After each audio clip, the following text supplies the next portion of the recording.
One of the biggest issues facing agriculture today is the disconnect between the consumer and farmer, and among kids, the gulf is even wider. Many have never seen a working farm and don't know what agriculture is all about. Here in Mankato, Minnesota, the Children's Museum of Southern Minnesota opened recently, and agriculture has a prominent place. Many of us working on the museum grew up on farms or grandparents had farms, and we really recognize that here in Mankato, at the heart of southern Minnesota, this is the agricultural epicenter, maybe even of North America. So we couldn't do an honest portrayal of the culture of our region without having agriculture right at the center of it. Most museums only focus on history, what happened in the past. In the case of agriculture in this facility, they're looking at the future as well.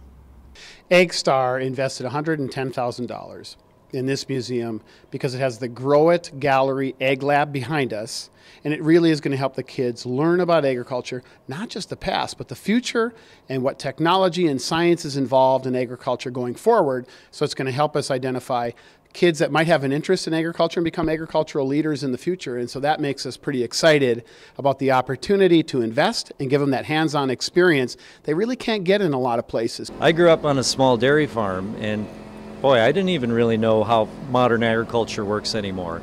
And I think there's a really interesting story to tell when people come in here and start getting a glimpse of some of the technology and innovation and efficiency that's happening, while we still retain this really rich heritage and culture of agriculture. It's a great place to be able to bring those sorts of ideas forward.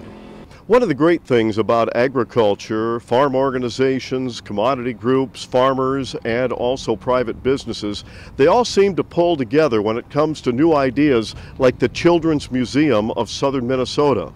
It's made what would be a very good facility into an outstanding facility, telling the story of U.S. agriculture.